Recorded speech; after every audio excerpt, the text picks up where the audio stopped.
أبا عبد الله يا أبا عبد الله.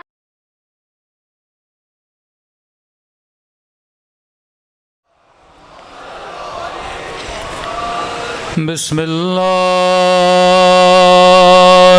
الرحمن الرحيم. الحمد لله رب العالمين. الحمد لله كما هو أهله. الصلاة والسلام على سيد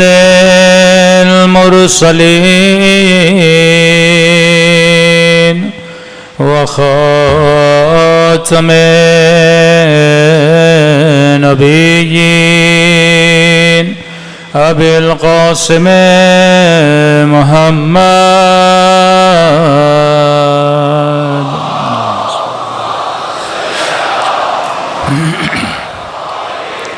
وعلى آله الطيبين الطاهرين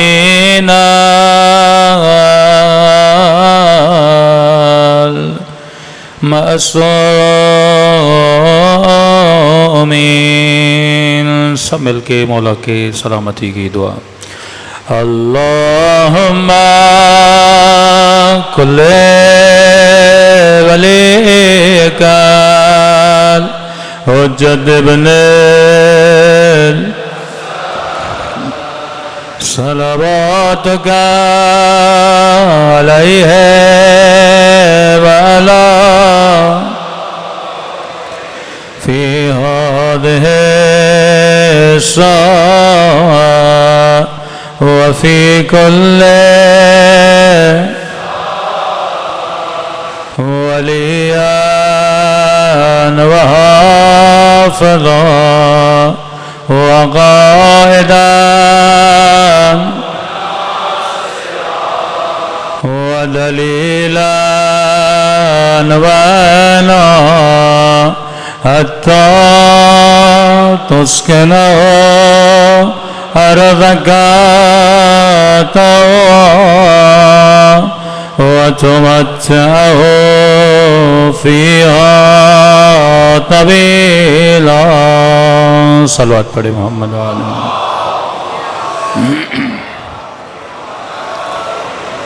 بسم اللہ الرحمن الرحیم. رب اشرح لی صدری ویسر لی امری واحلل عقدۃ من لسانی یفقہوا قولی.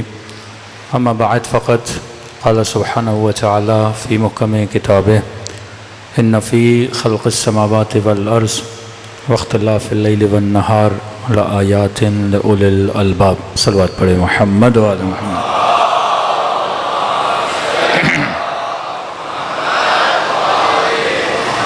دعا ہے پروردگار عالم ہم سب کی عبادتوں کو اپنی بارگاہ میں قبول فرمائے اور جس مقصد زندگی کی خاطر فرش عزا پہ تشریف لاتے ہیں خدا ان مقاصد میں بھی ہم سب کو کامیابی نصیب فرما دیں.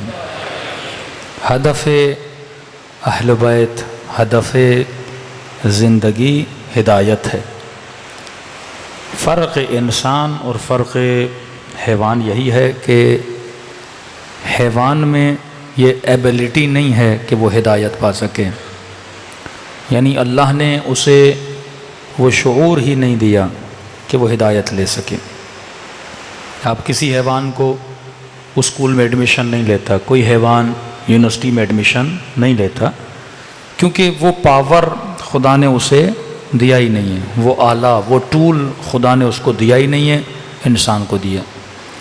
اب قیامت میں سوال بھی اسی ٹول کا ہم سے کیا جائے گا کہ جو چیز میں نے دی تھی تم نے اس کا استعمال کیسا کیا. کہ آپ کو بہترین گاڑی دی جائے، اب آپ اس گاڑی کا استعمال کیسے کرتے ہو، اسی طرح خدا بولے گا کہ میں نے تجھے اتنی ہائی ٹیکنالوجی والی ایک مشین دی تھی جو میں نے کسی کو نہیں دی، جبکہ دیکھو کہ تیرا بدن ہاتھی سے چھوٹا ہے، جبکہ دیکھو کہ شیر تجھ سے زیادہ طاقتور ہے، جبکہ دیکھو کہ عقاب کی نظریں تجھ سے زیادہ ہیں، جسمانی طور پہ میں نے ان سب کو تجھ سے زیادہ طاقتور بنایا ہے، لیکن وہ کون سی طاقت ہے کہ تو شیر کو پنجرے میں بند کرتا ہے؟ وہ کون سی طاقت ہے کہ ہاتھی تیرا غلامی کرتا ہے؟ وہ کون سی طاقت ہے کہ یہ سارے اونٹ جو تجھ سے بڑے ہیں لیکن تیرے کنٹرول میں ہوتے ہیں؟ فرمایا وہ قدرت جو میں نے تجھے عطا کی ہے اسے عقل بولتے ہیں۔ اب عقل کو تو کیسے استعمال کرتا ہے؟ اور ایسا نہیں کہ صرف عقل دی، ان النفس لامارۃ بالسوء، ایک نفس بھی دیا ہے۔ عقل بھی اپنے سپاہیوں کے ساتھ لڑتا ہے، شیطان بھی اپنے سپاہیوں کو لے کر آتا ہے۔ اب تو نے یہ دیکھنا ہے کہ کہیں تو لشکر شیطان کی خدمت میں تو نہیں لگا ہوا۔ یہ 24 گھنٹے جو تمہارے گزرتے ہیں، ان گھنٹوں میں یا تو کبھی عقل کا سپاہی ہوتا ہے یا کبھی لشکر جہالت کا سپاہی ہوتا ہے، اور اسی بیس پہ خدا تجھے سزا دیتا ہے، جزا دیتا ہے۔ کہ میں نے 2 جملے پچھلے سال استعمال کیے تھے، تیری سلیکشن کیسی ہے، تیرا انتخاب کیسا ہے۔ الیکشن اینڈ سلیکشن، الیکشن میں کیا ہوتا ہے؟ سلیکشن ہوتی ہے۔ سلیکٹ کون کرتا ہے؟ آپ نے کرنا ہے، اور اگر غلط بندے کو سلیکٹ کیا اس کے بعد تیرے اوپر جو بلائیں آئیں گی پھر کسی اور کو ملامت نہیں کرنا، تو نے سلیکٹ کیا تھا۔ تبھی ہر گنہگار قیامت کے دن کہے گا ظلمت نفسی ظلمت نفسی، اے خدا میں نے اپنے اوپر ظلم کیا۔ ظالم خدا نہیں، ظالم کوئی اور نہیں، تو خود ظالم ہے۔ ایک چھری ہے، اس کے 2 استعمال ہیں، چھری سے آم بھی کٹ سکتا ہے، چھری سے سیب بھی کٹ سکتا ہے، اور چھری سے کسی کا گلا بھی کٹ سکتا ہے۔ یہ تیرا استعمال ہے۔ تو خالق شر اور خالق خیر کی جب علم کلام میں بحث ہوتی ہے تو ہم نے کہا کہ اللہ نے روشنی بنائی، اندھیرا خود بخود آ گیا، یعنی لازم و ملزوم ہے۔ جب تک بلب جلے گا روشنی ہے، بلب نہیں ہوگا تو عدم روشنی کو اندھیرا بولا جاتا ہے۔ اللہ نے سورج بنایا، حرارت بنائی، جہاں جہاں حرارت نہیں وہاں سردی خود بخود آ جاتی ہے۔ اب ہم نے کہا 3 سب سے اہم ترین مشینریز ہیں انسان کے پاس۔ ایک مشینری کا نام ہے غضب، غصہ، ایک مشینری کا نام ہے شہوت، ایک مشینری کا نام ہے ادراک۔ ان تینوں چیزوں کے ذریعے تمہاری پوری زندگی گزرتی ہے۔ تصویریں ادراک کے ذریعے، آپ مجھے دیکھ رہے ہو، میں آپ کو دیکھ رہا ہوں، یہ ساری تصویریں آپ کے ادراک میں سیو ہوتی جا رہی ہیں۔ شہوت ہر کسی میں، شہوت نکاح ہے، شہوت شکم ہے، بات کرنے کی شہوت ہے، ہوس کو بھی شہوت بولتے ہیں۔ غصہ ہر انسان میں، کیونکہ اگر غصہ نہ ہو کون کمانے جائے؟ اگر غصہ نہ ہو کون انسان صبح سے شام تک محنت کرے؟ تو یہ تمہارا انجن جس چیز کے ساتھ چل رہا ہے، جو ایندھن ہے، یہ غصے کا ایندھن ہے جو اسے چلا رہا ہے۔ اب خدا نہ خواستہ یہ غصہ اگر تو ولی اللہ کے مقابلے میں لا رہا ہے تو لشکر جہل کا سپاہی ہے۔ علی بھی غصے میں آتے تھے، لیکن علی کی ضربت عبادت ثقلین بن جاتی تھی۔ کل ایمان کل کفر کے مقابلے میں جا رہا ہے، مطلب کل عقل کل جہل کے مقابلے میں جا رہا ہے۔ کہ جہالت کی یہ انتہا کہ ابو جہل جب مرنے لگا، غالباً عبداللہ بن مسعود بتاتے ہیں کہ جب اس کا سر کاٹنے لگے تو کہا عبداللہ میرا سر اوپر سے نہ کاٹنا۔ کہا کیوں؟ کہا نیچے سے کاٹنا۔ کہا کس لیے؟ کہ جب ہم مر جائیں گے تو گردنیں رکھی جاتی ہیں، میری گردن سب سے اونچی ہو۔ بندہ مر رہا ہے پر کیونکہ لشکر چہل کا سپاہی کہتے ہیں مرنے کے بعد بھی میرا نام، میری گردن نظر آئے۔ عمرو بن عبد وت علی بن ابی طالب کہہ رہے واپس چلا جا، تو جانتا ہے میں حق پر ہوں۔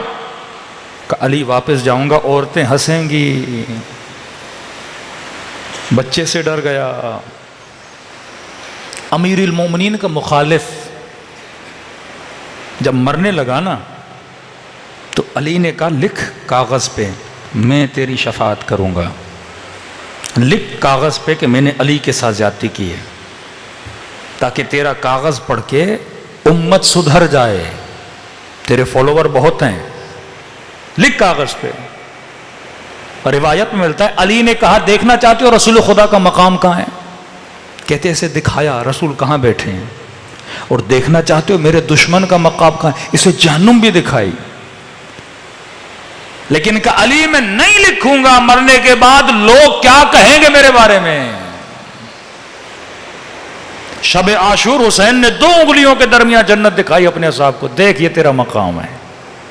لیکن جب چراغ بجھایا، جب سارے چلے گئے اور مقام یقین والے رک گئے، پھر امام نے ان کے یقین کو عین الیقین کی منزل پہ لایا کہ اب جو رک گئے ہو اپنا جنت میں مقام دیکھو. اب جس نے جنت دیکھی ہو اس کا شوق جہاد کیسا ہوگا.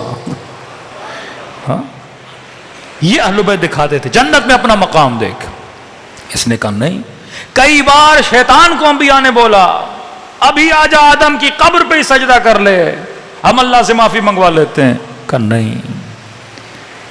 یہ غصہ جب اگینسٹ عقل کے چلنے لگتا ہے انسان کی زندگی کو تباہ و برباد کر لیتا ہے. کس کو نہیں پتا کہ میں غلط ہوں؟ ہمیں پتا ہوتا ہے اپنی غلطیوں کا، لیکن غلطی سدھارنے کی ہمت کسی میں نہیں ہوتی. کیا ابن سعد کو نہیں پتا جناب بی بی زینب عاشورہ کے دن جب مولا حسین کو پتھر مار رہے تھے، فرما ابن سعد تو دیکھ رہا ہے اور میرے بھائی کا گلا کٹ رہا ہے. رو رہا تھا جب امام حسین کو پتھر لگ رہے تھے، جانتا تھا حسین کا مقام کیا ہے. کہ وابنت طلقا، دیکھ رہے ہو حسین کا گلا کٹ رہا ہے، تو جانتا حسین کا مقام کیا ہے.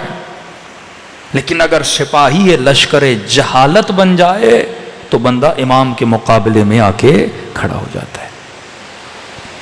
کہ ہم نے کہا شیطان کا سب سے بڑا ہتھیار یہ غصہ اور شہوت. آج معاشرے میں فلموں کو دیکھیں، ڈراموں کو دیکھیں، سب سے زیادہ جو چیز اور جس چیز کے ذریعے جوان نسل کو تباہ کیا جا رہا ہے یہی ہے. آج اخبار اٹھاتے ہیں، بھاولپور کی یونیورسٹی کا واقعہ آپ کے سامنے. اب 3,500 یا 4,500 تحقیق ہوگی سچ کیا ہے جھوٹ کیا ہے، لیکن ایف آئی آر میں تو یہی ہے نا کہ ایک یونیورسٹی کے اندر ایک retired major head of the university 3,500 بچیوں کی تصویریں اس کے موبائل میں ہوں. کہاں جا رہا ہے معاشرہ؟ کیونکہ حکومت عقل نہیں ہے، حکومت جہل ہے. پروفیسرز کی، ٹیچرز کی وائس کال لیکس ہوتی ہیں. 4 نمبر اس بچی کو دینے کے لیے اس کا استفادہ کرتا ہے، اور وہ بچی 4 نمبر لینے کے لیے اپنی عفت پہ کمپرومائز کرتی ہے. کیونکہ اللہ پہ ایمان نہیں رہا، ڈگریوں پہ ایمان ہے، نوکریوں پہ ایمان ہے، بوسز کی سیلریز پہ ایمان ہے. حکومت خدا کا ایمان ختم ہو چکا. جو گناہ کر کے ڈگریاں حاصل کرے، جو گناہ کر کے سیلریز حاصل کرے، اس لقمے کوئی اثر ہوگا؟ کہ میں نے پچھلے سال کہا تھا کہ سوسائٹی کو اس طرف لے جایا جا رہا ہے کہ عورتوں کو گھروں سے نکال کے ایک وقت ایسا شاید پاکستان میں آ جائے جیسا ویسٹرن سوسائٹی میں ہے. کہ میں نے آسٹریلیا میں پرتھ میں جب تقریر کی، میں نے کہا عورت کا سب سے بڑا جہاد ہی اپنے گھر میں بیٹھے اپنے بچوں کی تربیت کرے. مرد کا جہاد یہ ہے کہ رزق حلال کی تلاش میں جائے. عورت کی ذمہ داری نہیں ہے کہ مال کمانے کے لیے جائے.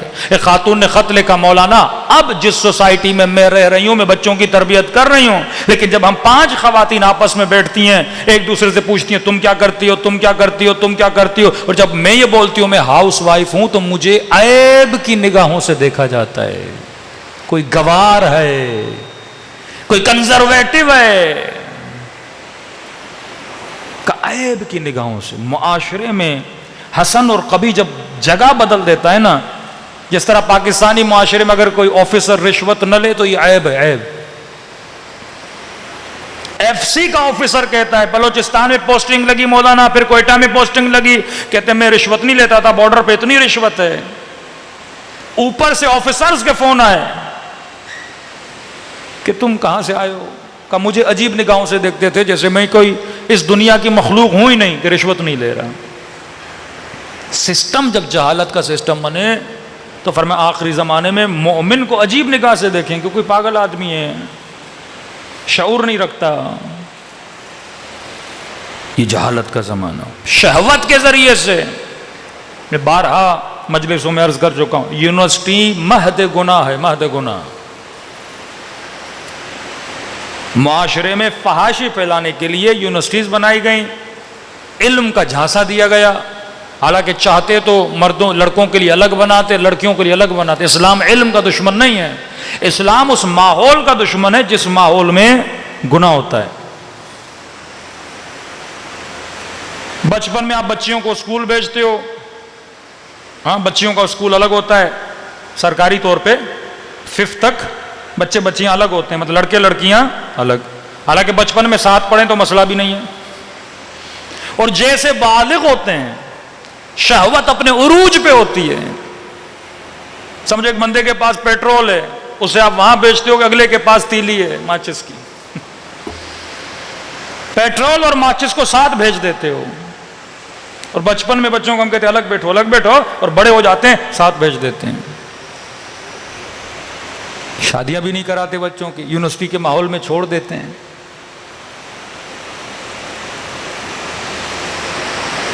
مرد کا کیا جاتا ہے؟ اکثر سوء استفادہ عورتوں کا ہوتا ہے. عزت عورت کی جاتی ہے، مرد کا کیا ہے؟ اس کا ایمان جائے گا. کیونکہ خدا عورت کے مزاج کو جانتا تھا. جس طرح خدا نے اس کی بناوٹ بنائی تھی، سینسیٹیو ہے، ایموشنل ہے، اس کے دماغ پر عقل کی حکومت کم ہے، ایموشنز کی حکومت زیادہ ہے. بقول امیر المومنین کے بہت جلدی دھوکہ کھا جاتی ہے. کتنے کیسز ہیں لامحدود، آپ کے معاشرے میں سوشل میڈیا میں جا کے دیکھیے کتنے کیسز ہیں. 80% گناہ یونیورسٹیز میں ہوتے ہیں.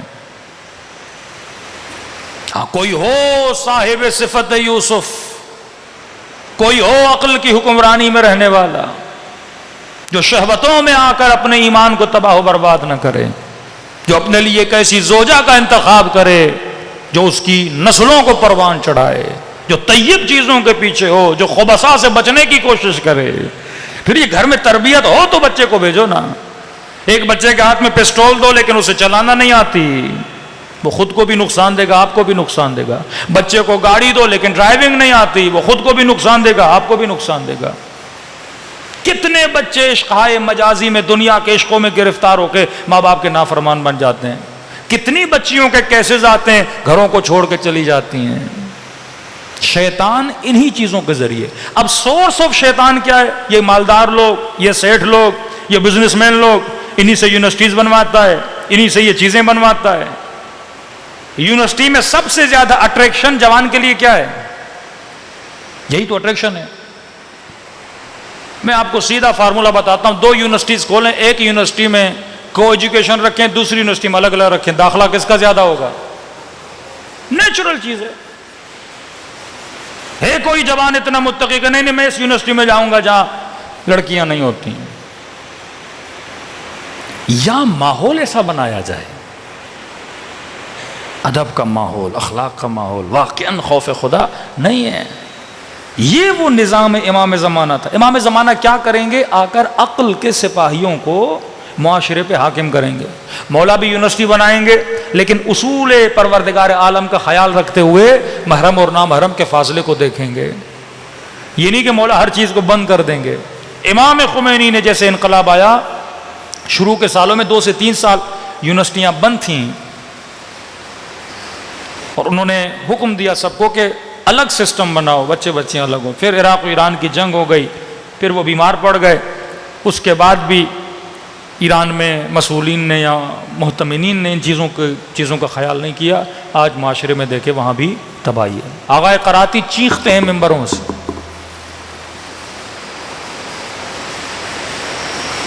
کہ جب تم ہر چیز الگ کر سکتے ہو، لڑکے لڑکیوں کے واش رومز الگ ہوتے ہیں، بسوں میں آگے پیچھے بیٹھنے کی جگہ الگ ہوتی ہے، یونیورسٹیز کیوں نہیں الگ کر سکتے تم؟ جہاں پہ جوان نے جانا ہے. تو شیطان شہوت کے ذریعے گمراہ کرتا ہے، غصے کے ذریعے گمراہ کرتا ہے، ادراک کے ذریعے. سب سے بڑا ہتھیار شیطان کا کیا ہے؟ وہم ہے. خوف خوف دلاتا ہے تجھے. آج تھوڑا خوف پہ بات کریں کیونکہ یہ شیطان کا سب سے بڑا ہتھیار ہے. کوفے والے حسین کی مدد کرنا چاہتے تھے لیکن بیویوں نے روکا, خوف دلایا. وَلَنَبْلُوَنَّكُمْ بِشَيْءٍ مِّنَ الْخَوْفِ وَالْجُوعِ وَنَقْصٍ مِّنَ الْمَالِ. مال کا خوف, یہ کرو گے تو مال چھن جائے گا. اللہ کے راستے پہ چلو گے فقیر ہو جاؤ گے. جان کا خوف دلائے گا, دھمکی دے گا. یزید کون سی دھمکیاں دے رہا تھا؟ حسین مار دوں گا, نہیں ڈرے. مال چھین لوں گا, نہیں ڈرے. بچے مار دوں گا, نہیں ڈرے. دو طرح کے خوف ہوتے ہیں, ایک حقیقی خوف, ایک فیک خوف. ایک خوف بہت اچھا ہے, ایک خوف مذموم ہے, ایک خوف ممدوح ہے, تعریف کرتا ہے خدا ایک خوف کی. اولیاء اللہ کے دل میں خوف ہوتا ہے, کس کا؟ خدا کا. دنیا داروں کے دلوں میں خوف ہوتا ہے, کس کا؟ مال کے گوا جانے کا, بچوں کے مر جانے کا, جان نہ چلی جائے, ہاں یہ خوف ہوتا ہے. اور شیطان یہ فیک خوف تیرے وجود میں پیدا کرتا ہے. کس کے ذریعے پیدا کرتا ہے؟ وہم کے ذریعے پیدا کرتا ہے. اب آپ کہیں گے مولانا وہم کیا ہے؟ چھوٹی سی مثال دوں تاکہ آپ کو وہم سمجھ آئے. صلوات پڑھے محمد و آل محمد پر.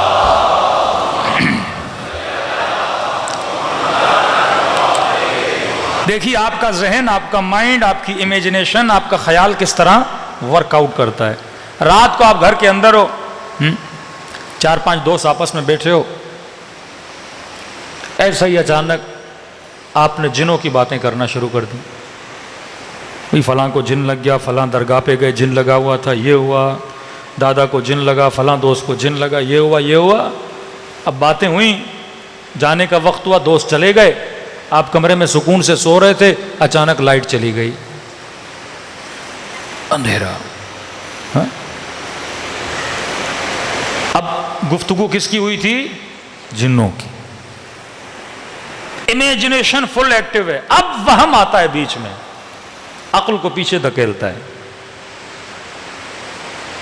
اچانک بولے گا کہ اچانک آپ کو ایک آواز آنے لگی چھت سے.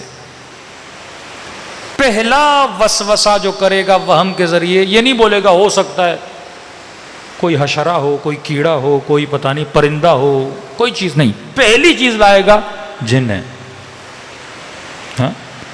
اب جیسے وہم ایکٹیو ہوتا ہے نا, آپ اور زیادہ سینسیٹیو ہو جاتے ہو. پہلے آواز 10% آ رہی تھی, اب 20% آنے لگے گی.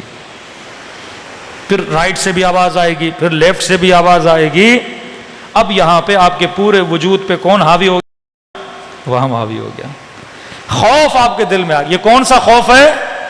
فیک خوف ہے.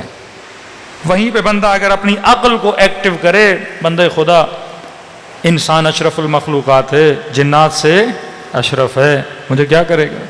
اور بعد میں لائٹ آ جاتی ہے, آپ دیکھتے ہو وہاں پہ کچھ بھی نہیں تھا, انسان ویسے کا ویسا ہو جاتا ہے. کہ میں نے کئی سال پہلے مجلس میں بتایا تھا کہ قبرستان میں شرط بندی ہوئی کہ کون سا بندہ ہے جو رات کے 2 بجے قبرستان میں کیلا لگا کے آئے. اب بندہ لالچی بھی ہو, ساتھ میں ڈرپوک بھی ہو, یہ مرتا ہے. یا تو ڈر نہ ہو یا تو لالچ نہ ہو, ایک چیز ہونا. کہا کتنے ملیں گے؟ کہا 10,000 دیں گے. 10,000 بڑی رقم تھی. اس نے کہا میں جاتا ہوں. سب جانتے تھے ڈرپوک. کہا تم نہیں. کہا میں جاؤں گا. 10,000 نہیں گوا سکتا. کبھی بھی ایسا کام کرو پہلے یہ دیکھو تیرے اوپر عقل کی حکومت ہے یا وہم کی حکومت ہے. وہم کی حکومت ہوگی تو مارا جائے گا, یا اٹیک سے مرے گا, یا ہائی بلڈ پریشر سے مرے گا, زندگی ختم ہو جائے گی. اپنا قاتل خود نہ بن, پہلے خود کو مضبوط کر, پھر اتر میدان میں. اب یہ بیچارہ گیا اور بیچ قبرستان میں زمین پہ کیلا لگانے لگا. لگاتے لگاتے کبھی دائیں دیکھ رہا ہے کوئی مردہ اٹھ کے نہ آئے, کبھی بائیں دیکھ رہا ہے. اب بندہ عقل سے سوچے کبھی مردے بھی نکلیں قبروں سے. وہم ہے نا بندے میں, وہم فیک خوف لاتا ہے. فیک خوف, یہ ہو جائے گا, وہ ہو جائے گا, وہ ہو جائے گا, بندے کو خدا سے دور کر دیتا ہے. لالچ بھی وہم کا ایک حصہ ہے. اکثر لوگ لالچ میں مار کھاتے ہیں, پیسہ گوا دیتے ہیں. کیلکولیشن تیری عقل کے مطابق ہونی چاہیے, نہ کہ تابع وہم اور تابع لالچ اور تابع ہوس اور یہ تابع شہوت اور تابع غصہ. تمہارے فیصلے ان چیزوں کی اتباع میں نہ ہو.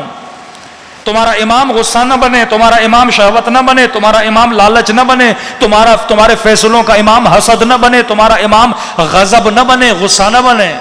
یہ سارے فیصلے جب ان سپاہیوں کے انڈر ہوتے ہیں تو فیصلے غلط ہوتے ہیں. تجھے نقصان ہوتا ہے، کسی اور کو نہیں ہوتا. اب ڈر کے مارے یہ کیلا لگاتا گیا. آدھا کیلا جب زمین میں چلا گیا، اس نے کہا بس 10,000 تو میں نے کما لیے. اب جیسے اٹھا، شلوار قمیض پہنی ہوئی تھی اس نے، اب توجہ اس کی نہیں تھی کیلا کیسے لگا رہا ہوں. جیسے اٹھا تو نیچے سے اس کی قمیض کھینچی. جیسے کھینچی، پہلا اٹیک کس نے کیا؟ وہم نے کیا. عقل کو تو اس نے آنے ہی نہیں دیا نا. عقل ہوتی بندہ سوچتا قمیض کیوں پھنسی ہے، فوراً وہم نے اٹیک دیا.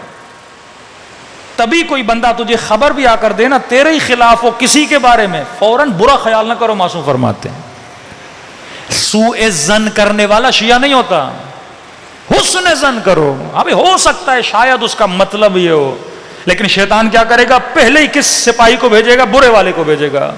اچھا میرے پاس مال آیا، دولت آ گئی، مجھ سے جل رہا ہے، یہ کر رہا ہے، وہ کر رہا ہے. پھر آپ اس کے خلاف پلاننگ کرنا شروع کر دو گے، جبکہ شاید اس بیچارے نے بات کی نہ ہو، اینگل ہی شاید کوئی اور ہو.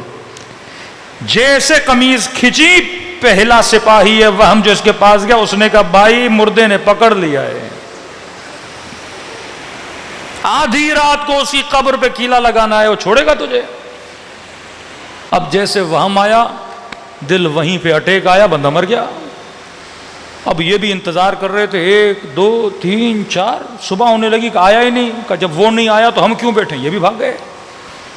صبح ہوئی، روشنی ہوئی، اب کہنے لگے دیکھے تو صحیح بندہ کہاں گیا. دیکھا قبرستان کے بیچ میں آئے، بندہ مرا ہوا ہے، کیلا بھی لگا ہوا ہے. لیکن کیا دیکھا؟ کیلا قمیض کے اوپر لگایا تھا اس نے. اب جیسے اٹھا تو قمیض کھینچنے لگی. وہم کے باعث مر گیا. شمر وہم کا شکاری تھا، یزید وہم کا شکاری تھا کہ پتہ نہیں حکومت ملے گی. کیا ہوگا بھائی حکومت ملے گی؟ کبھی کبھی ہم بھی وہم کا شکاری ہو جاتے ہیں کہ اکثر جوان دیکھتے ہیں نا ہاتھ میں آئی فون، بھائی لیے تو جیب میں رکھنا نہیں، دکھانی ہے نا آئی فون ہے میرے پاس. مہنگی واچ پہنی ہے، دکھانی. اب کیا سمجھتا ہے؟ وہم کہ اگر لوگ میری آئی فون دیکھیں گے میری کیا کریں گے؟ عزت کریں گے. ایک ہمارے ہمدرد دوست کا فون آیا، مولانا آپ کے پروٹوکول کے لیے گاڑیاں تھوڑی کم ہیں، 4-5 بھیج دو. میں نے کہا کیا ہوگا؟ کیا ہوگا گاڑیوں سے؟ کوئی بڑا خطیب بن جائے گا، میرے اندر علم آ جائے گا. ہاں یہ سارے وہم کے شکاری ہوتے ہیں. اب خطیب یہ سوچے میرا مجمع بہت ہے، بس میں تو کامیاب ہو گیا. جبکہ امام حسین نے کہا کہ وہ خطیب جو اپنے گھر میں اپنے بچوں کے سامنے میری مجلس کرواتا ہے، میں حسین اس کی مجلس سے راضی ہوں. ہاں یہ سب وہم ہے کہ یہ ہوا تو یہ ہو جائے گا، وہ ہوا تو وہ ہو جائے گا. فلاں سواری پہ بیٹھوں گا تو پتہ نہیں میری عزت بڑھ جائے گی. کتنے حکمران جب تخت حکومت پر آتے ہیں تو سمجھتے ہیں بس ہم ہی ہیں نا، جیسے ہمیشہ ہم اس تخت پہ رہیں گے، ہمیشہ اس کرسی پہ رہیں گے. کیا ہوتا ہے؟ یہ ان کا وہم ہوتا ہے. پولیس والا مجھے سلوٹ کر رہے ہیں میری وجہ سے، chief of army staff salute کر رہے ہیں میری وجہ سے. بھئی یہ سلوٹ کرسی کو ہے، تجھے نہیں ہے. اسی وہم میں فرعون گرفتار تھا. اب بندہ مر جائے گا، منکر و نکیر آئیں گے، یہ تو نہیں بولیں گے آپ ریٹائر آفیسر تھے، آپ 18 گریڈ کے آفیسر تھے، آپ کا اتنا پروٹوکول تھا، آپ کے اکاؤنٹ میں اتنے پیسے تھے. تو منکر و نکیر کہیں گے ملائکو ذرا عزت سے سوال کرنا. کون سا عمل لے کر آئے ہو؟ فارسی کا ایک شعر ہے، اگر تیرا باپ آفیسر تھا یا بہت بڑا تھا تو اس باپ سے تجھے کیا ملا ہے؟ اکثر پولیس والے روکتے نا کہ تجھے نہیں پتا میرا باپ کون ہے. وہ تیرا باپ ہے نا، تو کیا ہے؟ تیری فضیلت کیا ہے؟ بار بار بندہ اترائے کہ علی میرا مولا، علی میرا مولا ہے. تو خود کیا ہے یہ بھی تو بتانا. وہ تو علی کی فضیلت ہے. کتنے ہمارے شعر و شاعری اسی پہ بے سے منکر و نکیر آئیں گے, نعرہ حیدری مار کے بھگا دیں گے ہم. میں نے کہا جیسے منکر و نکیر علی کو مانتے ہی نہیں ہے, تو ہی علی والا ہے. سب سے بڑے علی والے منکر و نکیر ہیں. جتنی ولایت ملائکۃ اللہ کے دل میں اہل بیت کے کسی کے دل میں نہیں ہے.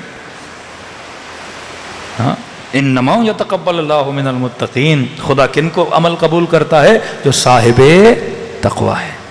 تو یہ سوچو کہیں تیرے دل میں فیک خوف تو نہیں ہے. خوف بھی کون سا ہو؟ عاقلانہ. عاقلانہ خوف کیا ہے؟ بندہ خدا سے ڈرے. میرا مال, میری جان, میرا ناموس, میرا نفع, میرا نقصان, سب کا مالک کون ہے؟ اللہ ہے. جب نماز پڑھتے ہو جملوں پہ غور کیا کرو نا. جب سجدے سے اٹھتے ہو بحول اللہ قوتہ اقوم واقعد, میں کس کی طاقت سے اٹھ رہا ہوں اور بیٹھ رہا ہوں؟ خدایا تیری طاقت سے. سب کچھ تو ہے. آج واللہ کہاں ہے یزید؟ لیکن جگہ جگہ حسین نظر آ رہا ہے نا. یہ وہ طاقت پروردگار عالم ہے. اللہ پہ ایمان رکھو, تابع وہم نہ بنو, تابع عقل بنو. صلوات پڑھے محمد و آل محمد.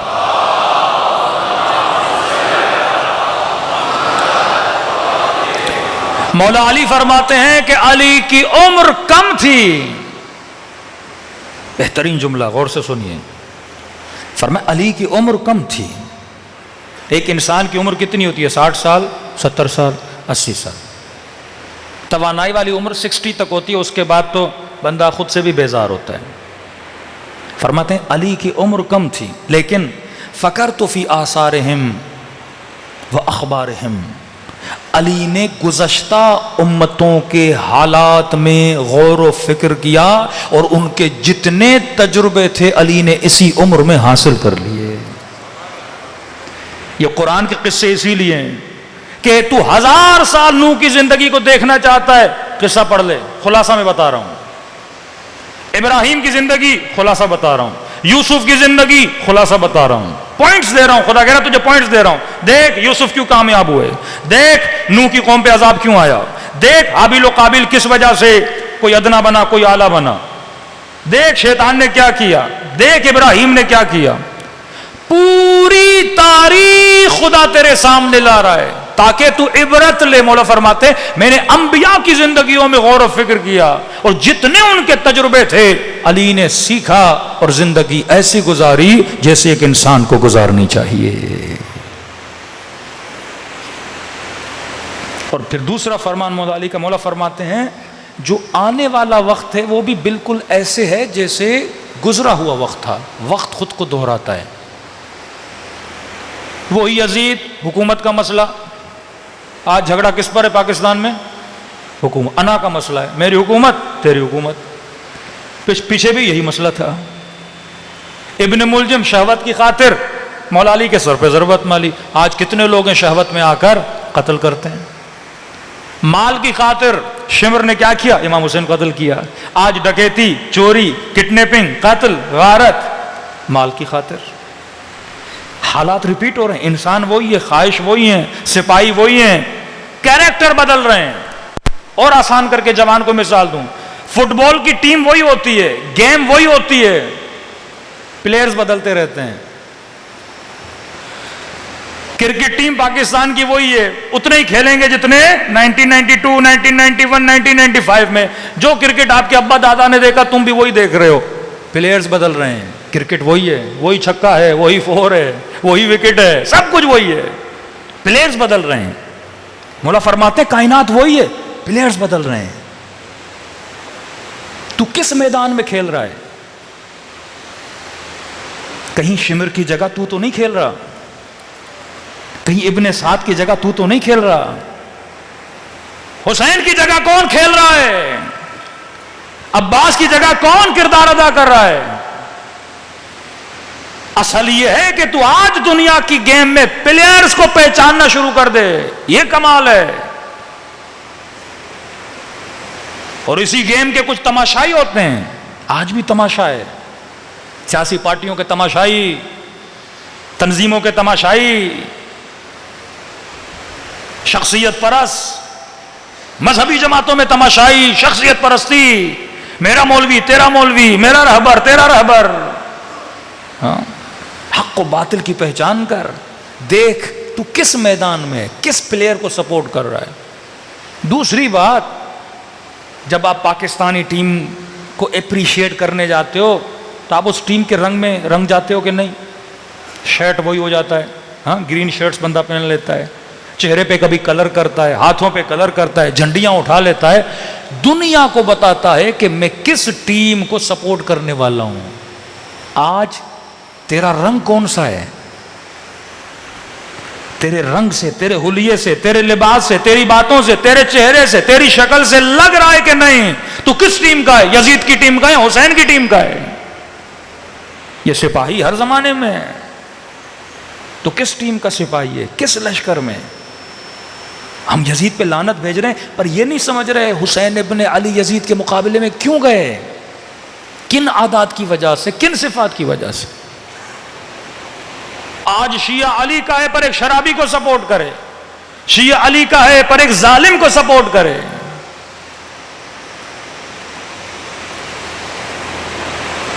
امیر المومنین فرماتے میرا بچہ بھی ہو نا نسل علی سے بھی ہو، کوئی سید بھی ہو، پر فرماتے اگر ظالم ہے تو علی نے اسے آق کر دیا ہے. آق، اپنے سید ہونے پہ بھی کبھی ناز نہ کرنا، سیرت علی پر ہو تو علی کے بیٹے ہو. سیرت علی نہیں آق ہے. نوح کا بیٹا تھا، خدا نے کہا تمہاری اہل سے نہیں، کیونکہ تیرے عقیدے پہ نہیں ہے، تیری سیرت پہ نہیں ہے. صلوات پڑھے محمد و آل محمد.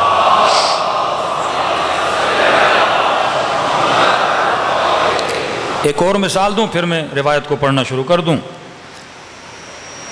تاکہ بات آپ کے ذہنوں میں بیٹھ جائے کہ امام نے فرمایا نا کہ پچھلوں کی زندگی اگلوں کی زندگی یہ ریپیٹ ہوتی ہے.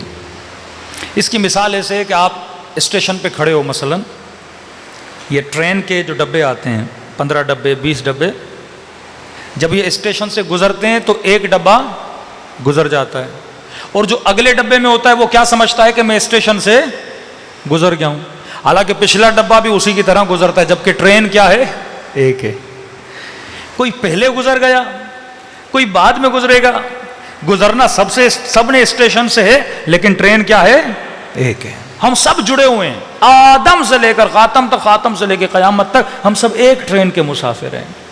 بس فرق یہ ہے کوئی جلدی جا رہا ہے، کوئی بعد میں آ رہا ہے، لیکن شکلیں سب کی ایک ہیں، ڈبے ویسے کے ویسے ہیں، ڈبہ ڈبے جیسا ہے. حلیہ بدل جاتا ہے، نام بدل جاتا ہے. ایک زمانے میں نام شمر تھا، ایک زمانے میں نام صدام تھا، ایک زمانے میں نام مرسی تھا، نام بدلتا ہے. ایک زمانے میں نام یزید ہے، کبھی نام امریکہ بنتا ہے، نام بدلتے رہتے ہیں. ظالم چہرہ بدلتا ہے، عادتیں وہی ہوتی ہیں، خواہشیں وہی ہوتی ہیں. سپاہی تو وہی ہے نا، جہالت 75 سپاہی ہیں، انہی سپاہیوں کے ساتھ وہ اللہ کے سپاہیوں کے ساتھ جنگ کرتا ہے. اب ہم نے کہا خوف دو طرح کے، عاقلانہ خوف خدا کا. خوف دو اثر ڈالتا ہے تمہارے وجود میں. اللہ کا خوف تجھے خوشی دیتا ہے، نشاط دیتا ہے، شاداب بناتا ہے. مولا علی خوش، امام حسین سب گوا دیا، چہرے پہ خوشی. بی بی زینب ما رأیت الا جمیلہ، خوشی. لیکن ایک دنیا کا جو خوف ہے، اہل بیت فرماتے ہیں وہ تمہارے وجود میں غم پیدا کرتا ہے. حدیث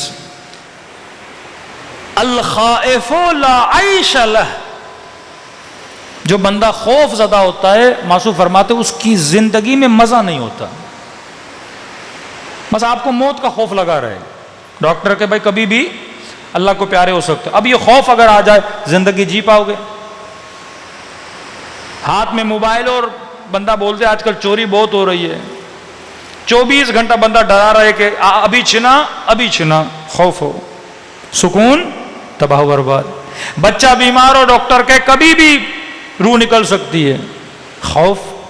نوکری ملی ہو پر کانٹریکٹ پکا نہ ہو، کبھی بھی باس نکال سکتا ہے، خوف. فرمایا جس کے اندر خوف ہوتا ہے، کس کا خوف؟ دنیا والوں کا خوف، نوکری کا، پیسے کا، مال کا، بیماری کا، لا عیش لہ، اس کے پاس خوف نہیں. لیکن لمن خاف مقام ربہ، لیکن جو اللہ سے ڈرتا ہے خدا اس کو 2 جنتیں عطا کرتا ہے. جنتان، ایک جنت عالم برزخ میں، ایک جنت قیامت کے بعد اسے نصیب ہوگی. امام خمینی پیرس سے ایران آ رہے ہیں، لوگوں نے پکی رپورٹ دی آپ کے جہاز کو شاہ گرا سکتا ہے، ایک بم لگنا تھا خمینی کا جہاز زمین پر، لیکن اس جہاز کا کیپٹن کہتا ہے میں نے کبھی اتنا اطمینان کسی بندے کے چہرے پہ زندگی میں نہیں دیکھا تھا. خوف نہیں نا، اللہ کی مرضی، چلو دنیا سے چلے گا، اللہ کو پیارے ہو جائیں گے، آج نہیں کل تو انسان کو جانا ہے. لیکن دنیا کا خوف، الخائف اللہ عیش اللہ. ماسو فرماتے ہیں 3 طرح کے خوف انسان کو ڈپریشن میں ڈالتے ہیں، 3 طرح کے خوف انسان کو افسردہ کرتے ہیں، 3 طرح کے خوف انسان کی زندگی کو بے جان بنا دیتے ہیں، مزہ ہی نہیں ہوتا اس بندے کی زندگی.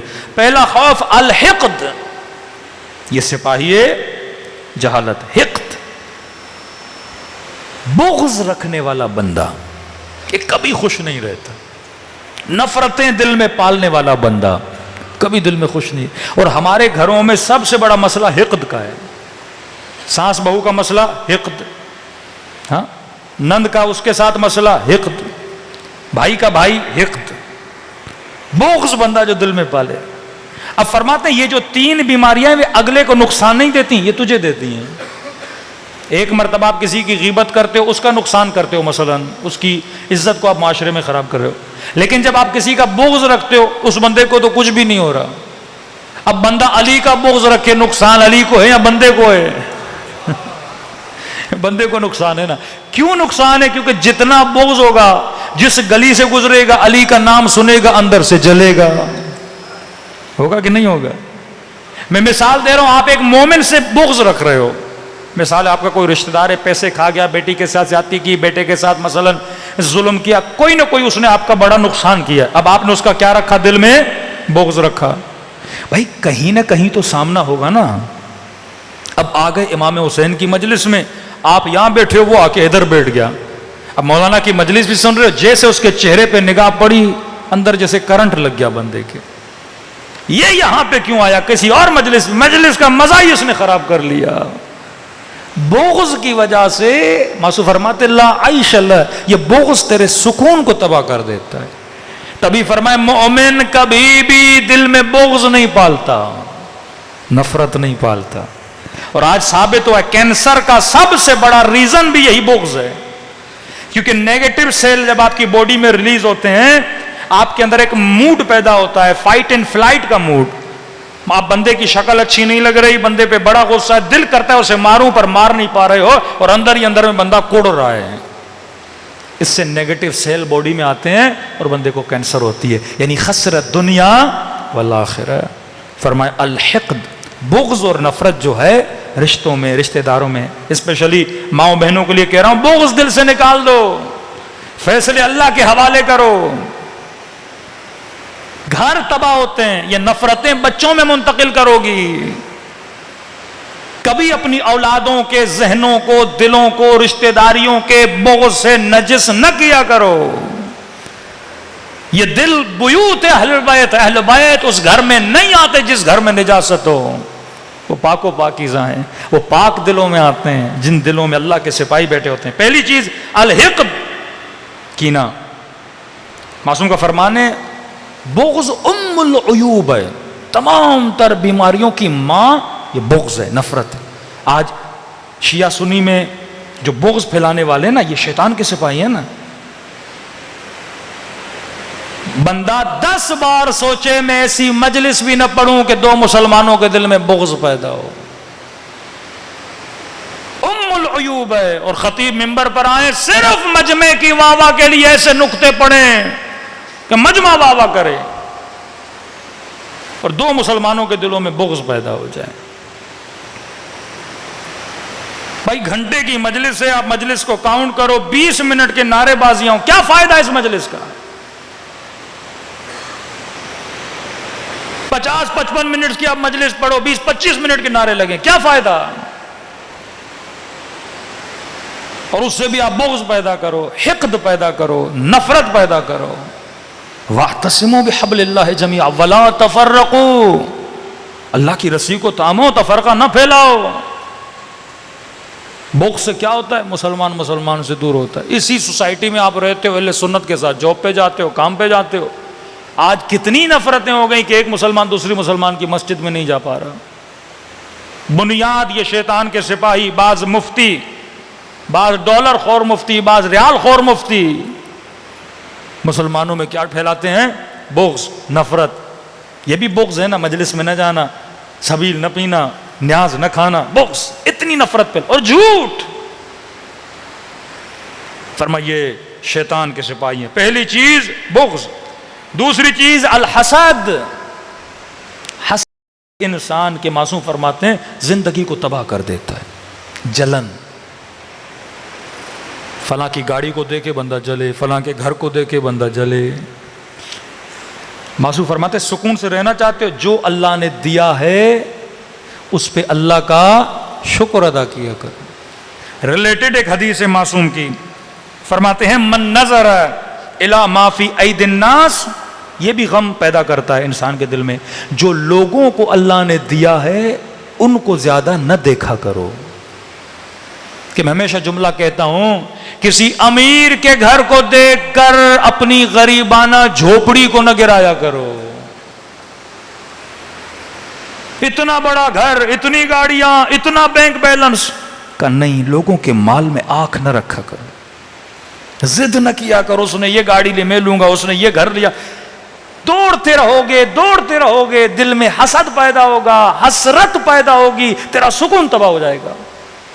1 لاکھ بھی سیلری ہو جائے گی نا، اللہ کا شکر ہو، اچھا تو اس کو 2 لاکھ ملی، سکون تباہ. 1 لاکھ کی موبائل لے کر آؤ گے، اس کے ہاتھ میں تو 2 لاکھ کا موبائل ہے، تباہ. یہ عورتوں میں بہت ہوتا ہے. اب شوہر کے پاس جتنا ہے، جتنا دے رہا ہے، اللہ کا شکر ادا کرو. ایک سونے کی انگوٹھی دی کو اللہ کا شکر ہے. اب کسی کی شادی میں جائے گی، دیکھے کہ اس نے سونے کا سیٹ پہنا ہوا، اگلی عورت نے، پوری شادی اس کی خناس بن جاتی ہے. گھر آتی ہے، ہوا کیا؟ کھانا نہیں ملا، کیا ہوا؟ اگلے کے مال پہ نگاہ پڑ گئی، سکون تباہ. جوان یونیورسٹی جا رہا ہے، اگلے کے کپڑوں کو دیکھ کے حسرت کھا رہا ہے، اگلے کی گاڑی کو دیکھ کر حسرت کھا رہا ہے. باپ سے غصہ ہو رہا ہے، میں بائک پہ جاتا ہوں، وہ گاڑی پہ آتے ہیں. بھائی تیری اوقات بائک کی ہے، خوش رہے، پیدل نہیں جا رہا نا، اللہ کا شکر ادا کر. علم حاصل کرنے جا رہے ہو نا، دیکھا دیکھی کے لیے جا رہے ہو. زندگیاں تباہ ہو جاتی ہیں. شادی کی ہے، جو اللہ نے بیوی دی اس پہ خوش رہے، دوسروں کی بیویوں کو دیکھ کے بندہ حسرت کھاتا رہے. یہ تباہ ہو جاتا ہے معاشرہ. یہ نگاہ مال میں، نگاہ چہرے پر، نگاہ شہرت پر، نگاہ ہر کسی پہ دوسروں کی حسرت نہ کھایا کرو. جو اللہ معصوم فارمولہ بتاتے ہیں، فرماتے ہیں اگر خدا کے شاکر بننا چاہتے ہو نا، اوپر نہ دیکھا کرو، نیچے دیکھا کرو، ورنہ کبھی اپنی چمڑی بھی تجھے اچھی نہیں لگے گی. کل انگریزوں کو وہ تو گورے ہیں، میں گورا نہیں، وہ لمبا ہے، میں لمبا نہیں، فلاں یہ گاڑی ہے، یہ گاڑی نہیں. کبھی زندگی میں کیا نہیں ملے گا؟ سکون نہیں ملے گا. 70% اس وقت معاشرہ بیماری میں مبتلا ہے. 70%. ایک پوری مجلس ہو سکتی ہے سوشل میڈیا پہ. ایک ریسرچ بتا رہا ہوں UK کی، کینیڈا کی، یورپ کی، کہ اکثر وہاں کی نوجوان نسل ڈپریشن میں چلی گئی. انہوں نے ریسرچ کی ہے، گاڑی ہے، پیسہ ہے، مال ہے، گھر ہے، جاب ہے، یہ ڈپریشن میں کیوں جا رہے ہیں لوگ؟ پتا چلا کہ انسٹاگرام استعمال کرنے سے ڈپریشن میں چلے گئے. بھائی کیوں؟ کیونکہ انسٹاگرام فلٹر لگاتا ہے، ٹیڑھی پھیڑی شکل کو بھی خوبصورت کر دیتا ہے. مطلب میں اپنی شکل آئینے میں دیکھ رہا ہوں، اچھی نہیں لگ رہی، انسٹاگرام 3 فلٹر لگاتا ہے، خوبصورت آنکھیں، خوبصورت ہونٹ. اب بندہ انسٹا پہ خود کو دیکھتا ہے، کہتا میں تو بڑا خوبصورت. یہ اکثر خواتین فوٹو نکالتی نا، 3 فلٹر لگا دیتی ہیں. جوانوں میں بھی بیماری آ گئی. یہ پہلے عورتوں کا مسئلہ تھا، اب مرد اور عورت کا تو پتہ ہی نہیں لگتا نا. 4 فلٹر لگا کے ہم بڑے خوبصورت ہو گئے. کہتے ہیں ڈپریشن کیوں ہو رہا ہے؟ فلٹر لگاتی ہے، صبح آئینے کے سامنے جاتی ہے، کہتی یہ کون ہے؟ اب خود کو فلٹر میں دیکھ رہا ہے نا بندہ. اکثر آئی فون میں کیا ہوتا ہے؟ فلٹر ہوتا ہے. یا کیا زبردست پکچر آئی ہے، اور فلٹر والی ہے، بندے خدا تو ایسا ہے ہی نہیں. 3 فلٹر لگا کے اپنے فوٹو نکالتا ہے. اب جب ڈیلی خود کو دیکھتا ہے تو اپنی شکل اس کو اچھی نہیں لگتی، عدم رضایتی، سیٹسفائی نہیں ہوتا اپنی شکل سے. پھر جب ان سیٹسفائی ہوتا ہے پھر میک اپ کے پیچھے جاتا ہے. پھر جب ان سیٹسفائی ہوتا ہے پھر شکل کی سرجری شروع ہو جاتی ہے. ہونٹ یہ نہیں، ناک یہ نہیں، ہاں گال ایسے نہیں ہونے چاہیے. بیوی کی شکل سے راضی نہیں ہوتا کیونکہ ادھر ادھر دیکھ رہا ہے، ادھر ادھر دیکھ رہا ہے. پوری زندگی عدم اطمینان سے اس کی گزرتی ہے. اب کہتا ہے مجھے سکون نہیں ملا مولانا، کوئی وظیفہ کوئی دعا نہیں. بندے خدا، جب تو جہالت کے سپاہیوں میں شمار ہو جائے گا کہاں ملے گا تجھے سکون؟ جب شمر کو نہیں ملا تجھے کیسے ملے گا؟ اب معصوم فارمولہ بتاتے ہیں، فرماتے ہیں اگر شاکر بننا چاہتے ہو اوپر نہ دیکھا کرو، نیچے دیکھا کرو. صحت کی قدر کرنی ہے نا، مہینے میں ایک بار ہاسپٹل چلے جاؤ. زندگی کی قدر کرنی ہے نا، ہفتے میں ایک بار قبرستان چلے جاؤ. جو اللہ نے دیا ہے اس کی قدر کرنی ہے، غریبوں کی بستی میں جاؤ. جھوپڑیوں میں کس طرح زندگی گزاریں، شکر خدا ادا کرو گے. آنکھیں دیے، ہاتھ دیے ہیں، زبان دیے، چل رہے ہو، پھر رہے ہو، شکر خدا ادا کرو گے. لیکن ہاتھ کے اوپر ہاتھ تو بہت ہیں. اوپر جاؤ گے نا اور کہاں رکو گے؟ تباہ و برباد ہو جاؤ گے. تو فرمائے کبھی بھی لوگوں کے مال میں آنکھ نہ ڈالا کرو. عقل کے سپاہی کو پکڑو. الحقد، بغض نہ رکھا کرو. الحسد، حسد نہ رکھا کرو. فرمائے سوء الخلق، بد اخلاق بندہ بھی کبھی خوش نہیں رہتا، بے سکون رہتا ہے. خوش اخلاق بنو. میں نے پچھلے سال عشرے میں کہا تھا، امیر المومنین فرماتے ہیں میرے شیعوں کی نشانیوں میں سے ایک نشانی یہ ہے کہ ان کے چہروں پہ ہمیشہ مسکراہٹ ہوتی ہے. ہاں بھائی تو مومن کو کچھ دے نہیں سکتا، مسکراہٹ تو دے سکتا ہے. ہاں ایسا ابوسن قمطریرہ قرآن کہتا ہے نا، ابوس مرجھائے ہوئے چہرے نہ بنایا کرو، سکون والے چہرے، پھول کی طرح کھلے ہوئے چہرے. پازیٹیو تھنکنگ، پازیٹیو ریفلیکشن تمہاری باڈی سے نکلنا چاہیے. فرمایا ہمارے، پھر امام نے مثال دی، فرمایا المؤمن کالعسل، مومن کی مثال شہد کی طرح ہوتی ہے، میٹھا ہوتا ہے. اب میں نے سوچا مولانا نے یہ کیوں کہا کہ شہد کی طرح؟ کیونکہ شہد ذاتاً خود بھی میٹھا ہے، جو اسے چکھتا ہے وہ بھی میٹھا ہو جاتا ہے. کہ مومن ایسا ہوتا ہے، خود بھی اندر سے میٹھا اور جس بھی محفل میں بیٹھتا ہے مٹھاس پھیلاتا ہے. لیکن فاسق و منافق، بدبخت، جہالت کے لشکروں پہ چلنے والا، 4 لوگوں کا موڈ اچھا ہوگا، یہ بیٹھے گا سب کا موڈ ہی خراب کر دے گا. یہ علی والا ہوتا ہی نہیں. بچے والدین کے چہروں کو دیکھنے کے مشتاق ہوں کہ بابا کب آئے میں اس سے ملوں، اماں کب آئے میں اس سے ملوں. لیکن آج بعض بچے کہتے ہیں مولانا باپ سے ہی خوف آتا ہے ہمیں. مرد کا اخلاق گھر میں اچھا ہونا چاہیے. یہ نہیں کہ مولانا میں بڑا روبسٹ ہوں، بیوی بڑی ڈرتی ہے. بندے خدا تو دیوے تجھ سے کوئی ڈرے. محبت کریں، وہ محبت جو اہل بیت کے گھر میں موجود تھی. حدیث کے ساتھ روز پڑھتے ہو پر سمجھتے نہیں. یا ثمرۃ فؤادی، کن القابات سے اپنے بچوں کو سیدہ بلا رہی، اے میرے دل کے چین. آج تک بچوں کو ایسے پیار سے بلایا آپ نے؟ بی بی کا نام رقیہ ہے، لقب سکینہ ہے. یا سکینہ تو ابھی القاب سے بلاتے تھے، اے بابا کے دل کی چین. زینب، اے اپنے باپ کی زینت. کیسے نام رکھیں، پیار بھرے نام. نام میں بڑا اثر ہوتا ہے، بلانے میں بڑا اثر ہوتا ہے. آپ ایک آدمی کا غصہ 1 منٹ میں ٹھنڈا کر سکتے ہو اگر اسے اچھے نام سے بلاؤ، اچھے القاب سے پکارو، اس کی 2 جملہ تعریف کر دو، بندے کا مزاج بدل جاتا ہے. لیکن ہم اتنے کنجوس ہیں، دو جملے تعریف کے ہمیں نہیں بولے جاتے گھر میں، ماں کے ساتھ، بیوی کے ساتھ، بچوں کے ساتھ. ہاں ایک جوان کہہ رہا ہے مولانا میرا بڑا دل کرتا ہے اپنے باپ کا ہاتھ چوموں. میں نے کہا جاؤ، نہیں شرم آتی ہے مولانا. یہ غیر عاقلانہ شرم ہے. عقل جب حکم کر رہا ہے کہ ماں کے پاؤں میں جنت ہے، ہاں باپ کے ہاتھ چومنا عبادت ہے، کیوں اس عبادت سے خود کو محروم کر رہے ہو؟ ایک فضول قسم کی شرم، ایک فضول قسم کا خوف جس میں شیطان نے تجھے کیا کیا ہے؟ مبتلا کیا ہوا ہے. کبھی شرم نہ کیا کرو. کہ مولانا اللہ کی دربار میں راز و نیاز کرتا ہوں روتے ہوئے کیوں روتے ہوئے تجھے شرم آتی ہے؟ کہ لوگ بیٹھ کوئی بات نہیں، کوئی دیکھ بھی رہا ہے. کیوں فرمایا غم حسین میں رونا نہیں آ رہا، رونے جیسی شکل؟ شرم نہ کیا کرو رونے میں. کہ اللہ کی آواز آئی اے میرے حبیب پیغام دے کہ مجھے گنہگاروں کے رونے کی آواز اپنے ملائکوں کی تسبیح سے زیادہ پسند ہے. وہ خدا تیرا عاشق ہے، اہل بیت ہمارے عاشق ہیں. جب تک اس دماغ کو، اس عقل کو بندہ صحیح استعمال نہیں کرے گا تب تک انسان کی زندگی آباد نہیں ہوتی. بس ایک فرمان ربط مصیبت، دو چیزیں اور انسان کو غمگین کرتی ہیں. فرمایا پہلی چیز رب شہوت ساعت تورث الحزن. معصوم فرماتے ہیں کبھی کبھی لمحے کی شہوت انسان کو غمگین کر دیتی ہے.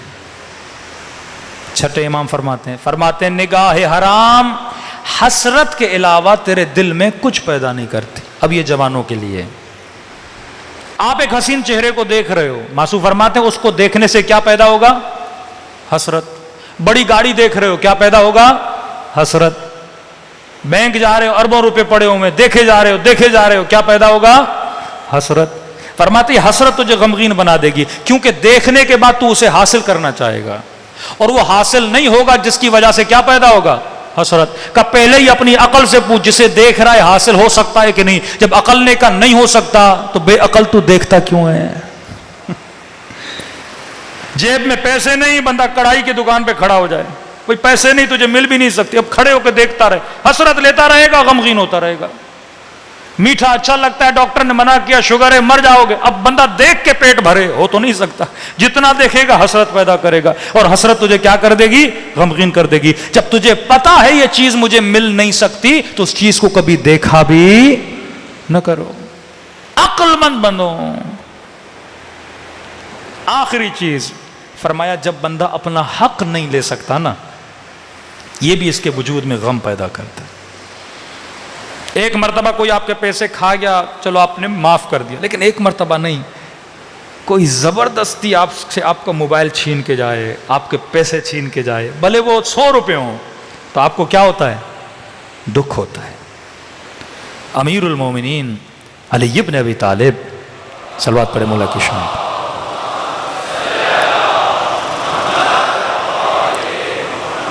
فرماتے ہیں مولا گلی سے گزر رہے تھے. اب اہل بیت کتنے محتاط تھے کہ اگر کوئی مومن غمگین ہے تو علی آگے بڑھتے تو اس کا غم دور کرے. ہم ایسے ہیں میں خوش میرا بچہ خوف تاکہ لوگ غمگین ہیں، یہ سیرت ہے اہل بیت نہیں. گلی سے گزر رہے ہیں، علی کی نگاہ ایک جوان پر پڑی، دیکھا سارے بچے کھیل رہے ہیں خوش، لیکن یہ غمگین ہے، چہرے پہ غم ہے. آگے بڑھے کا جوان ادھر آیا، کہ کیوں اتنا غمگین ہے؟ کہا میں یتیم ہوں. امام نے کہا اس کی ماں کو بلایا جائے. ماں کو بلایا، کہ تیرا بیٹا اتنا غمگین، یتیم تو اور بھی ہیں لیکن اتنا غم. کہا مولا میرا شوہر تاجر تھا، 4 دوستوں کے ساتھ تجارت پہ گیا، کافی عرصہ کوئی خبر نہیں تھی. جب اس کے دوست واپس آئے انہوں نے کہا کہ آپ کا شوہر سفر میں مر چکا ہے، تھوڑے بہت ہمارے پاس پیسے تھے، ہم نے غسل دیا، کفن دیا، اسے دفن کیا، لیکن مولا مجھے اس کی بات پہ شک ہے، کیونکہ میرے شوہر کے ساتھ بہت زیادہ مال تھا، منال تھا، پیسے تھے، کہاں گئے؟ انہوں نے 1 روپیہ نہیں دیا. امام نے کہا فیصلہ نہیں کروایا؟ کہا گئے تھے قاضی شرح کے پاس، وہ 4 تھے، میرے پاس کوئی گواہ نہیں تھا. امیر المومنین مجھے حق نہیں ملا. میرا بیٹا تبھی مایوس. حق جب بندے کو نہ ملے نا مایوس ہوتا ہے. آج پاکستان میں مایوسی کیوں؟ عوام کو حق نہیں مل رہا، عدالتوں سے صحیح فیصلے نہیں آتے، چھاونیوں میں جا پولیس سے حق نہیں ملتا. جب لوگوں کو حق نہیں ملتا نا، ڈپریشن، انزائٹی، پورا معاشرہ ایک یأس اور نا امیدی اور غم کا شکار ہو جاتا ہے، قومیں تباہ ہو جاتی. علی نے کہا بلاؤ ان چاروں کو. یہ علی ہے، عدالت کو نافذ کرنا جانتا ہے. چاروں آئے مسجد کے 4 ستون سے، یعنی ایک کو یہاں باندھا، ایک کو یہاں باندھا، ایک کو یہاں، ایک کو وہاں باندھا علی نے. اب اس زمانے کی انویسٹیگیشن علی ابن ابی طالب کر رہے ہیں، عقل علی ابن ابی طالب. چاروں کو باندھا. پہلے کے پاس گیا، ہاں بھائی بتا کیسے مرا تھا؟ اس نے کہا ایسے. دوسرے کو کہاں دفن کیا تھا؟ وہاں پہ. تیسرے سے پوچھا کہاں دفن کیا تھا؟ اس نے کوئی اور جگہ بتائی. چوتھے سے پوچھا، اس نے کچھ اور بتایا. امام نے کہا چاروں جھوٹ بول رہے ہیں. جھوٹ کو پکڑا. انہوں نے اعتراف کیا علی ابن ابی طالب مال کی لالچ کی خاطر ہم نے دوست کو قتل کیا. امام نے کہا ان پہ حد شرعی جاری کروں گا، اور اس خاتون کو اس کا حق واپس دلایا. تب جا کے اس جوان کے چہرے پہ خوشی آئی. آج ہم شیعہ غمگین ہیں کیونکہ حسین کو مارا گیا، سیدہ کے گھر کو آگ لگائی گئی. آج تک آل رسول کو حق نہیں ملا کیونکہ ان کے قاتلوں کی تعریفیں ہوتی ہیں. فرمایا خوشی کب ملے گی؟ یہ خوشی کا جب فرزند زہرا کا ظہور ہوگا، جب حق حقدار کو واپس ملے گا، تب مومنوں کے لیے خوشی کا دن ہوگا. لیکن فرمایا مومن جس کے دل میں خوف خدا ہے یہ بانشات رہتا ہے، کیونکہ کب موت آتی ہے کیا ہوتا ہے اس سے پرواہ نہیں ہوتی. یہ ڈرتا ہے تو اللہ سے ڈرتا ہے. اصل خوف جہنم کا خوف ہے، جہنم کی آگ کا خوف ہے. ایک روایت پڑھ رہا تھا، اس میں لکھا تھا کچھ اپنے، غیروں کی بات نہیں کر رہا، کچھ بے عمل شیعہ 300 سال عالم برزخ میں جلتے رہیں گے. 300 سال. 300 سال کے بعد خدا اہل بیت کو اجازت دے گا کہ اب اس کی شفاعت کر سکتے ہو. شفاعت تو ہونی ہے نا، لیکن کتنے سال بعد؟ تو فرمایا آؤ مجلس حسین میں توبہ کرو اپنے گناہوں سے، خطاؤں سے. خدا کہتا ہے جب تک زندہ ہو مہلت ہے، روح نکل گئی مہلت ختم. اور فرمایا ایسا واسطہ حسین جیسا، یہیں پہ شفاعت لو نا، منتظر کیوں کہ برزخ میں شفاعت؟ یہیں اس مجلس حسین میں IRC کی امام بارگاہ میں امام حسین کے آنسوؤں کے ذریعے سے شفاعت لو اور جنت حاصل کرو. کہ خدا یہ بری عادت، یہ گناہ آج کے بعد ترک کروں گا، عاقلانہ زندگی گزاروں گا. فرمایا جنت تیری ہے، دیر یا زود ہر کسی نے دنیا سے جانا ہے. فرمایا مچھر کے پر کے برابر بھی اگر پلکیں گیلی ہو جائیں خدا اس کا اجر بھی ضائع نہیں کرتا. دلوں کو کربلا لے چلیں، خلوص دل سے اپنے مولا کو سلام کریں. السلام علی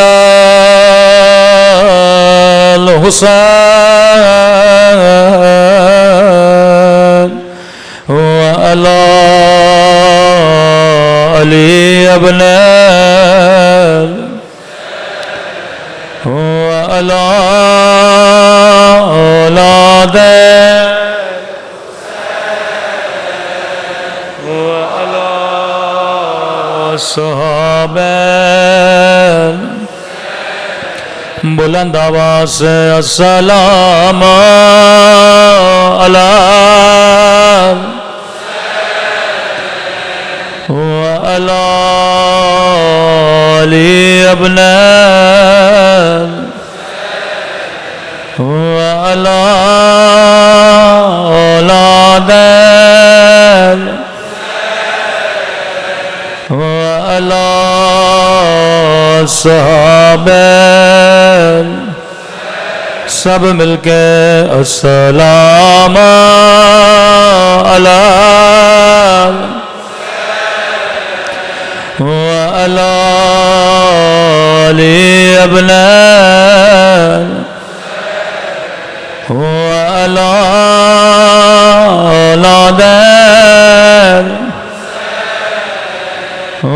علی صحابہ میرا سلام ٹوٹی ہوئی پسلیوں پہ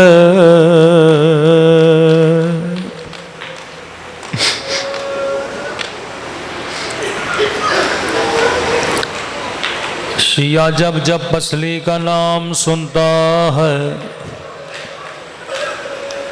اسے کربلا نہیں مدینہ یاد آتا ہے.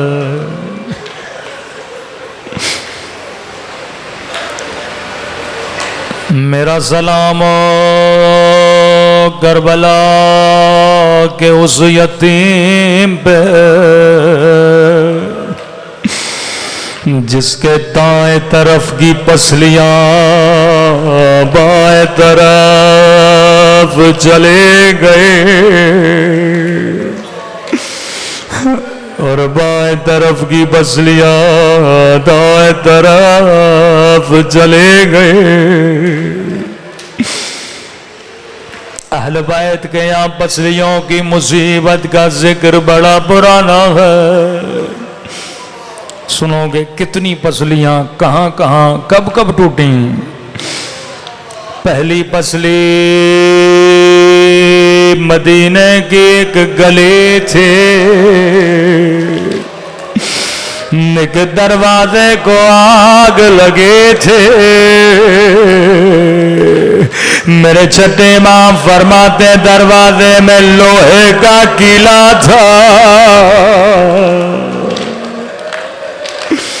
امام حسن فرماتے تھا کہ تم میرے اصلی مصائب کیوں نہیں پڑھتا. کہنے لگا مولا میں نے آپ کے سارے مصائب پڑھے. امام نے کہا شیعوں کو میرے اصلی مصائب سنا. مولا اصلی مصائب کیا ہے؟ رو کے کہنے لگے میرے اصلی مصائب مدینے کی گلی میں ہے. ایک بند گلی تھے ایک ظالم آگے بڑھا اس نے میری اماں کو تماچا مارا.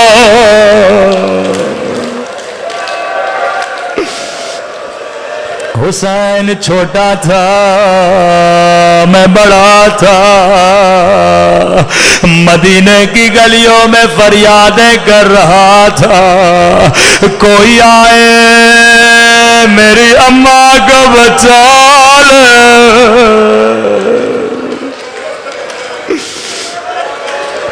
فضا کہتی ہیں بی بی جب تسبیح پڑھتے تھے تو سانس لینے میں بھی تکلیف ہوتے تھے کیونکہ پہلے کی پسلیاں ٹوٹ گئے سینے کی پسلیاں ٹوٹ گئے. دوسری پسلی کب ٹوٹے؟ کہنے لگا ابن سعد جب میں گھوڑوں کو لاشوں پہ دوڑا رہا تھا میں نے اپنے کانوں سے حسین کی ٹوٹنے کی آواز سنی لیکن عزاداروں ایک یتیم کی پسلیاں بھی توڑے گئے. حسین کی پسلیاں ٹوٹنے میں اور یتیم کی پسلیاں ٹوٹنے میں ایک فرق تھا. جب میرے مولا کی پسلیاں ٹوٹے تو روح پرواز کر چکے تھے لیکن حسن کا یتیم زندہ تھا. دائیں طرف کے نیزے سوار بائیں طرف نکل گئے.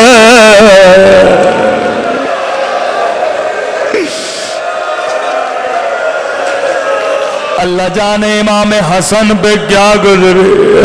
بچپن میں اماں کی پسلیاں کربلا میں بیٹے کی پسلیاں.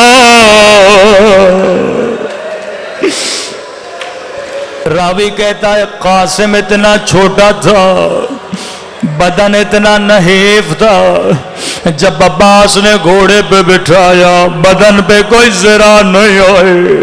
اب تصور کرو بدن پہ زرا نہیں، اللہ جانے یہ نیزے پسلیوں میں کیسے لگے۔ کہا کربلا کا جو بھی شہید جب گھوڑے سے گرا اس نے امام حسین کو آواز دی، لیکن قاسم اتنا چھوٹا تھا، جب گھوڑے سے گرا روکے گا اماں اماں، اماں میں گھوڑے سے گر گیا۔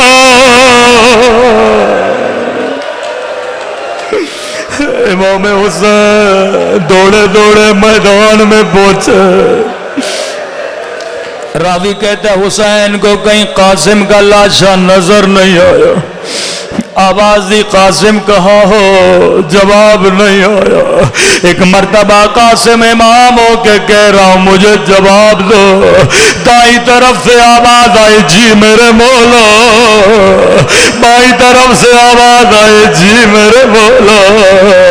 حسین نے ابا کا دامن بچھایا، کٹی ہوئی انگلیاں اٹھائے، کٹے ہوئے گوشت کے ٹکڑے اٹھائے، گٹھڑی کو باندھا، نجف کی طرف وہ کیا، کہنے لگے بابا علی خیبر فتح کرنا آسان ہے، خندق فتح کرنا آسان ہے، لیکن بابا یتیم کی لاش اٹھانا بڑا مشکل ہے۔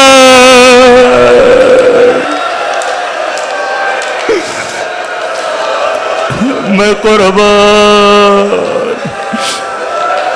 حسن کے یتیم پہ بڑی مشکل سے گٹھڑی باندھے، کاندھے پہ رکھے، آخری جملے اور زحمت کو تمام کرو، خیمے کے در پہ گئے، اما فضا ذرا بہن زینب کو بلانا، لیکن ماں کو نہ بتانا۔ بی بی زینب خیمے کے در پہ آئے، کہنے لگے زینب قاسم کا لاشا لایا ہو۔ بی بی زینب نے کہا حسین تیرے ہاتھ تو خالی ہے، لاشا کہاں ہے؟ فرمایا بہن زینب یہ جو گٹھڑی میرے پیٹ پہ دیکھ رہی ہو اس میں قاسم کا لاشا ہے، لیکن ماں کو نہ بتانا۔ فضا کہتی ہے گٹھڑی کھلی، بی بی کی نگاہ پڑی، ماں نے فریاد بلند کی، ہائے میرا یتیم بچہ، ہائے میرا غریب بچہ۔ موتب حسین